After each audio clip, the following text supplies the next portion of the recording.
I didn't expect that one favor, just helping him set up his new cafe, would turn my whole world inside out. We'd been best friends since high school, bonded by late-night gaming marathons, our shared love for bad horror movies, and the unspoken understanding that we were always there for each other. But this? Spending a full month together, side by side, painting walls, tasting coffee samples, arguing about playlist vibes. It felt like stepping into a new story, one I didn't know the ending to. His name was Jonah, and he was the kind of person who made everything look effortless, the kind who could charm a room just by walking into it, who laughed with his whole body, and who never noticed how people turned to watch him. I'd always brushed off the way my chest tightened around him, blaming it on habit or familiarity. But deep down, I think I knew it was more. The cafe was a dream he'd been nursing for years. When he finally got the keys to the cozy, brick-lined space in our hometown, he called me before anyone else. "I want you to help me build this," he said, his voice buzzing with excitement. I said yes before I even thought about it. Maybe I should have. The place sat at the edge of Main Street, with large sunlit windows and a creaky wooden floor that smelled like memories. It was a blank canvas, just like us. We were repainting, redesigning, starting fresh. Fitting, maybe. Each. Day after work, I'd show up in my old hoodie and jeans, sleeves rolled to my elbows, paint splattered and exhausted. He'd already be there, sleeves pushed up too, biting his lower lip in concentration while arranging mugs or sketching logo, designs on napkins. Sometimes he'd flash me that easy smile, the one that made my stomach flip and my thoughts tangle into knots. I'd tell myself to stop reading into things, but then his hand would brush mine when passing a brush, or he'd lean a little too close to show me a menu idea, and I'd freeze. Just for a second. Nothing had happened. Not really. But everything had started to feel different. Or maybe I had. There was a moment last week, just a second, when I caught him looking at me, eyes softer than usual. He looked away too fast, but something in me held onto it like a secret. Now we were a week away from opening day, late nights, takeout on the floor, music playing low while we painted under dim lights. It was starting to feel like our own little world, and I was terrified of how much I didn't want it to end. We met in sophomore year over a broken vending machine and a shared craving for cinnamon Pop-Tarts. I still remember the way Jonah banged on the glass with way too much confidence, grumbling about how machines respected assertiveness. It didn't work, of course, but I laughed harder than I had in weeks. From that point on, we just sort of stuck. Study sessions turned into late-night calls, summer jobs into weekend road trips. Somewhere along the way, he started to feel like home. People always said we had this natural rhythm, like we knew what the other was going to say before they said it. I don't know if that was true, but I did know how to make him laugh without trying, and he could tell when something was bothering me before I even opened my mouth.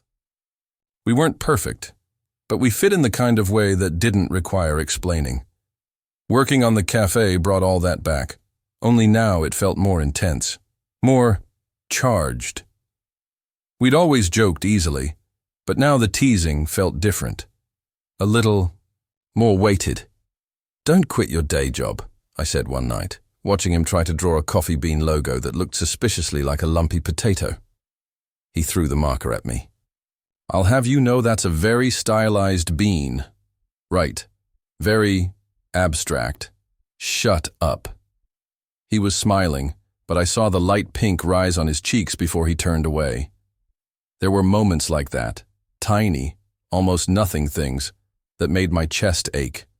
A brush of his shoulder against mine when we squeezed past each other in the narrow hallway.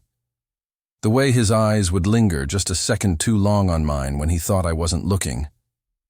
And I kept catching myself doing the same thing. Memorizing. The curve of his jaw when he laughed, listening to his voice as if it were music.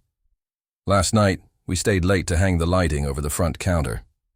It was already past midnight when we realized the fuse in the back room had blown.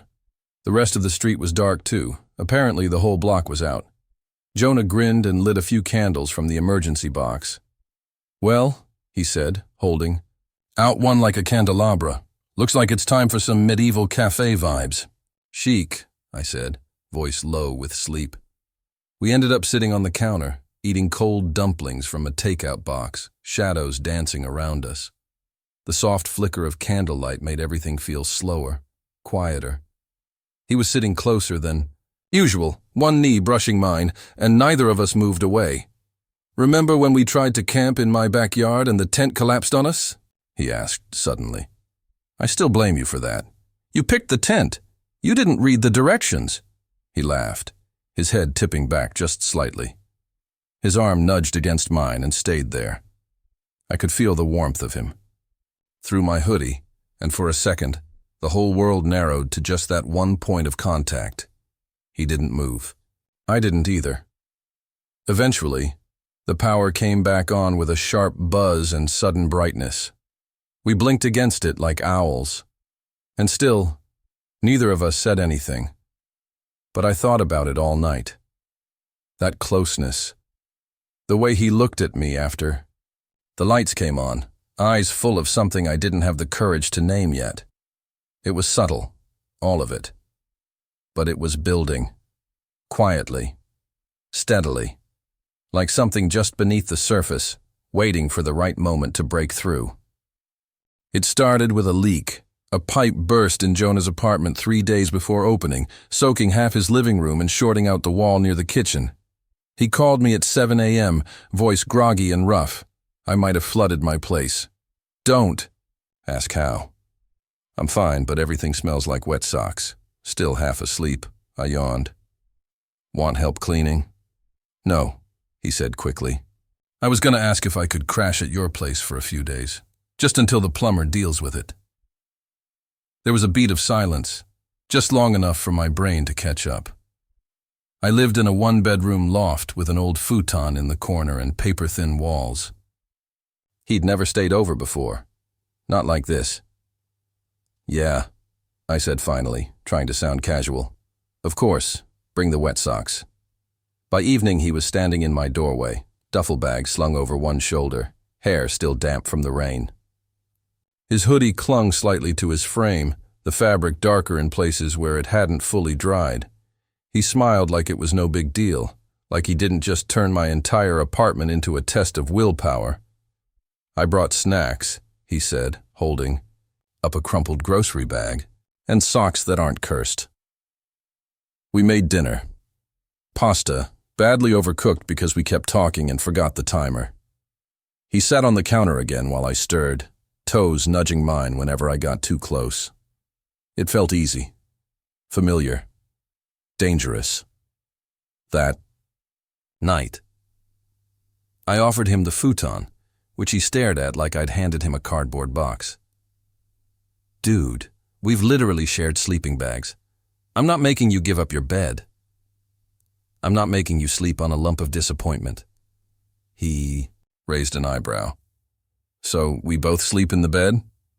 I hesitated. "It's not a big bed." "I don't mind," he said quietly. And something in his voice made my chest tighten. I watched him brush his teeth that night, using my spare toothbrush and humming some tune under his breath, completely unaware of the storm inside me. I kept imagining how it would feel. His back against mine, or worse, facing me in the dark, his breath warm and steady between us. I knew I wouldn't sleep. He climbed under the covers first, pulling them up and patting the other side like it was the most natural thing in the world. "Come on," he said, eyes half-lidded with sleep. "I won't bite." I laughed, mostly to cover the sound of my heartbeat. Good to know. Lying next to him felt surreal. Our arms touched lightly at first, then not at all, then again. He shifted onto his side, and I caught the scent of his shampoo, something citrusy and clean. I lay there, staring at the ceiling, every inch of me too aware. "Hey," he whispered in the dark. "Yeah? Thanks. For letting me stay." "Of course," a pause. "I like this," he said softly. "Being here with you." I didn't know what to say. My throat felt tight. My fingers itched to reach for his, to close the gap between us. But I didn't move. I didn't trust myself not to ruin it. The days that followed were a slow blur of too much closeness. Brushing, shoulders in the kitchen, making coffee in our socks, falling asleep with his hoodie draped over the chair next to mine. It started to feel like he'd always been there.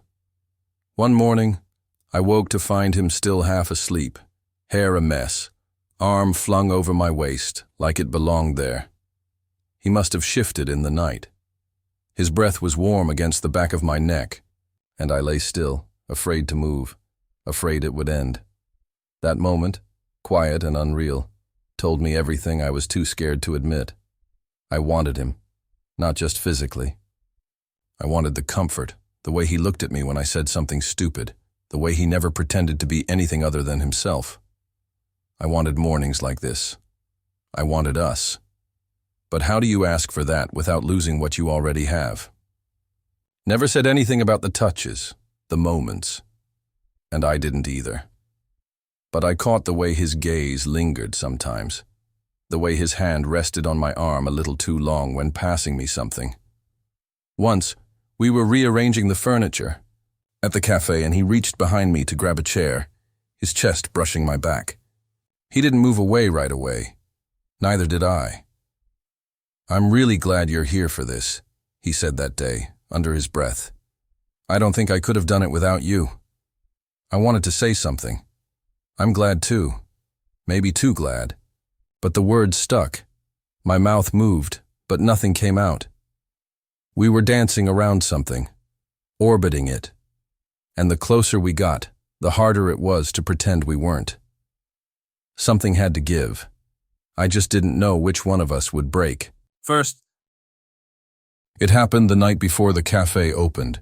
We'd spent the whole day finalizing details, checking lights, polishing glass, arranging pastries we weren't even selling yet. Jonah had been unusually quiet, focused, his brow furrowed like he was solving something that had nothing to do with espresso or floor tiles. I tried not to read into it, but the silence between us felt heavier than usual, like we were both avoiding something. By the time we locked the doors, the town had gone still, the kind of quiet that wraps around you. The air was cooler than it had been in days, and Jonah suggested we walk instead of heading straight back to my place. I nodded, unsure if I was more afraid of what the silence might invite, or the idea of it ending. We didn't talk much. Just walked the stretch of Main Street, hands in our jacket pockets, shoulders close enough to graze. The only sounds were our footsteps on the sidewalk and the occasional rustle of leaves overhead. The streetlights threw long shadows, stretching, our figures across storefronts like two pieces of something not yet whole. He stopped at the edge of the park, the one with the old benches and crooked lampposts. "Let's sit for a bit," he said, nodding toward one. We did, without speaking. I could feel the tension rolling off him, quiet but unmistakable. He was bouncing one knee, staring at the sky like it had answers. I wanted to ask what he was thinking, but I already knew. Because it was the same thing that had been sitting in my chest for weeks. He exhaled slowly, then glanced at me. "Do you ever think about how fast things change?" I blinked, caught off guard. "Yeah, all the time lately." He nodded like he expected that. "I mean, 2 months ago this place was just an idea. Now we have a logo, furniture, freaking mugs with our name on them, and I'm living in your apartment like that's normal." I laughed softly. "You're doing your best to turn it into a snack graveyard." He smiled at that, but it faded too quickly. He looked back down at his hands. "I guess I'm just realizing how much has changed, and not just the cafe." I didn't say anything. I couldn't. My heart had started pounding so loud I was afraid he could hear it. I knew this feeling. The before of something important, the air tightening, the words building up like a dam about to break. "I've been trying to ignore it," he said, voice quieter now. "Because I didn't want to mess anything up." I turned to him slowly. He wasn't looking at me anymore. He was staring at his hands, fingers twisting the edge of his sleeve like it was the only thing keeping him steady. "Jonah." He swallowed. "You're my best friend. You've been in my life for so long I don't even remember what it felt like before you were there. And lately, it's been different. It's felt different. But I didn't want to say anything because I thought—" He stopped, his voice catching. "I thought if I was wrong, I'd lose you." I felt something break open in me. That last wall I'd been holding onto so tightly, afraid that crossing it would destroy everything. But here he was, standing at the edge too. "You're not wrong," I said. My voice was barely above a whisper, but he heard it. His eyes snapped to mine, wide and searching.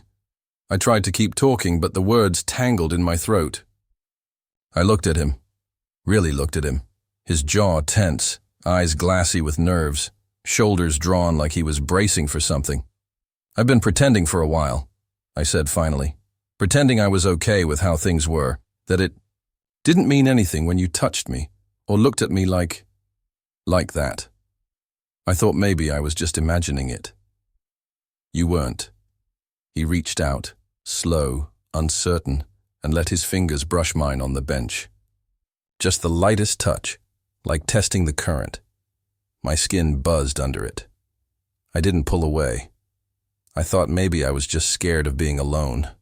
He continued, voice shaking. "But it's not that. It's you. I miss you when you're in the next room. I want to tell you about stupid things just to hear you laugh. I catch myself watching you when you're not looking, like I'm afraid you'll disappear." My breath hitched. The weight of it, his honesty, his fear, it all came rushing in at once. "Why didn't you say something sooner?" I asked, not accusing, just broken open. "Because this," he gestured between us, "matters too much. You matter too much." I didn't think. I just moved. My hand turned over, fingers threading between his. And then I was leaning in, slow and trembling, my heart in my throat. He didn't move, didn't speak, just met me halfway. The kiss was soft, hesitant, the kind that asks a question before daring to answer it. His lips were warm, familiar, and new all at once. My hand came up to his jaw, anchoring me in the moment, afraid it might dissolve like a dream if I let go. He kissed me back with this quiet urgency, like he'd been holding his breath for years. When we finally pulled apart, he rested his forehead against mine. His eyes fluttered shut, and for a moment, we just breathed. "I've wanted to do that for so long," he whispered. "Me too." He squeezed my hand, thumb brushing the top of mine. "What now?" I smiled, leaning into the touch, heart still, racing. "We open a cafe tomorrow, and maybe something else too." He looked at me, really looked at me, and for the first time in weeks, there was no hesitation in his eyes. "Yeah," he said. "I'd like that." The walk back to my place felt different, warmer, like something had been unknotted between us. We didn't speak much, but our hands stayed intertwined the whole way. No more excuses, no more pretending the contact was casual. I could feel his thumb tracing slow circles over the back of my hand, and every little motion made my heart thrum in my chest. Inside, the apartment looked exactly the same. Dim lights, an empty coffee mug on the counter, the blanket we'd both curled under. 2 nights ago, still bunched on the couch. But it felt new somehow, brighter, like it had been waiting for us to step into this version of ourselves.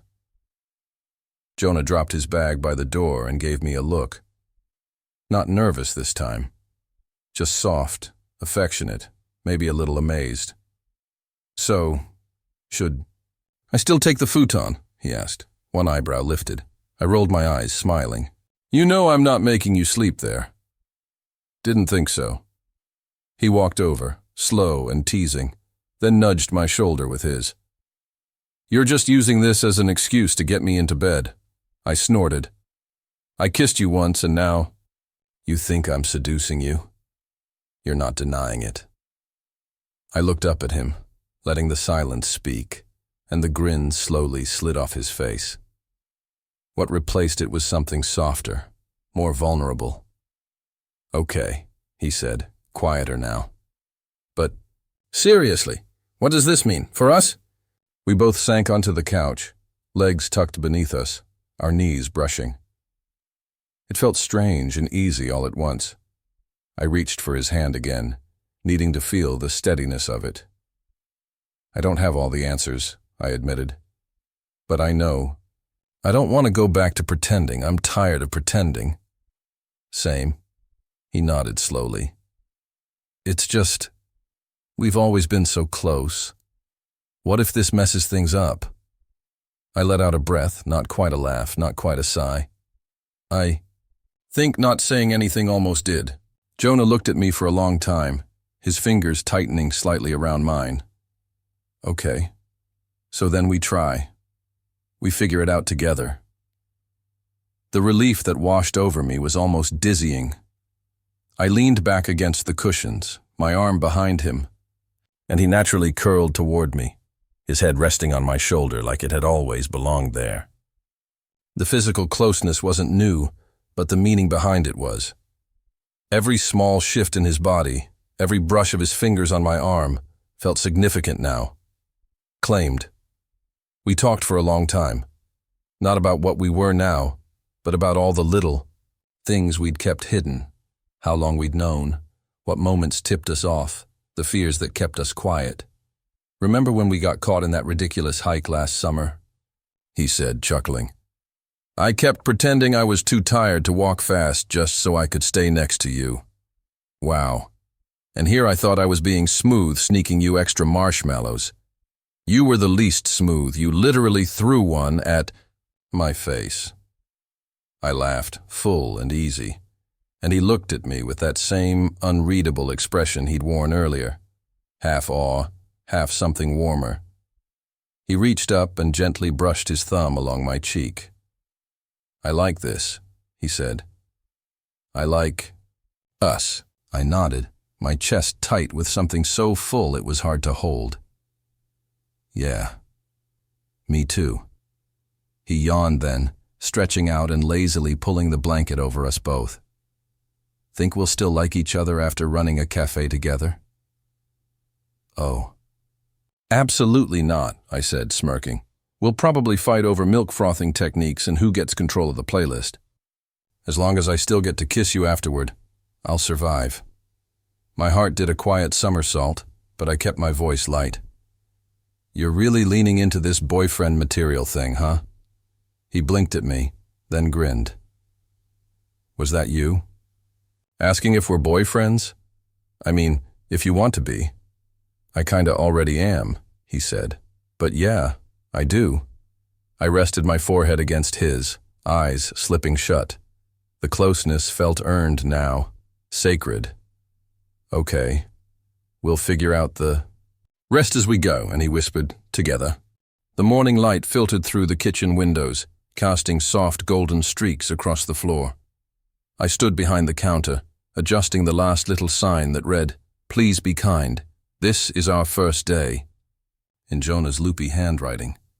The air smelled like cinnamon and fresh espresso, and for a moment I just stood there, watching the sunlight hit the polished surfaces we'd spent hours scrubbing the night before.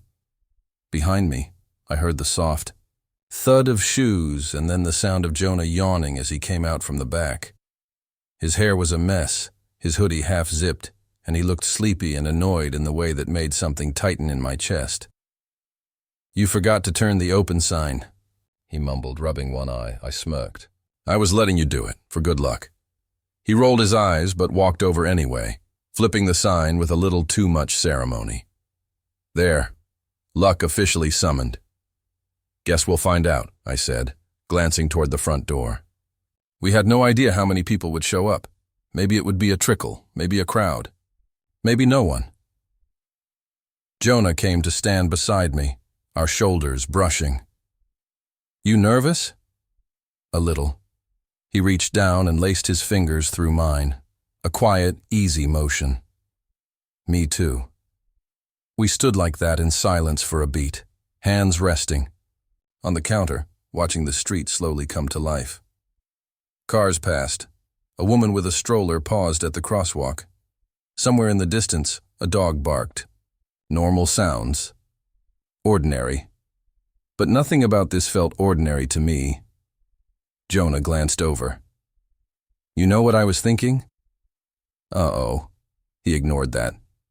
"I was thinking, no matter what happens today, good or bad, I'd still be here. Right, next to you. Same tomorrow, and the next day. As long as you'll have me." I felt my throat tighten. The way he said it, so simple, so sure, left no space for doubt. I didn't need a grand gesture. That small promise, spoken in the quiet of our shared space, meant more than anything. I turned toward him slightly, bumping his hip. "You're not going to get tired of me stealing all the cinnamon rolls?" He grinned. "Absolutely, but I'll still kiss you goodnight." "That's boyfriend-level commitment." "Yeah," he said softly. "It is." The bell over the door jingled then, and we both looked up to see our first customer walk in, an older man with silver hair and a polite smile. Jonah let go of my hand slowly, but not before giving it a gentle squeeze, like saying, "We'll get back to this." He stepped forward to greet the man, and I watched him fall effortlessly into the role, warm, funny, a little awkward in the way people always found charming. And all the while, I stayed behind the counter, heart steady in a way it hadn't been in weeks. Because this wasn't just about opening a cafe. This was about us. This was the start of something that had taken its time, grown slowly, bravely, through late nights and quiet touches, and finally, an honest word. I grabbed 2 mugs from the shelf, one for him, one for me, and slid them onto the counter side by side. They were mismatched, one with a chipped rim, the other with a little cartoon sun he'd drawn on in permanent marker. I didn't fix them. I just smiled, knowing we'd be filling those mugs together, day after day, as everything continued to unfold. And as Jonah laughed at something the customer said, turning briefly to catch my eye, I felt it in my chest, that quiet, steady certainty. We were just getting started.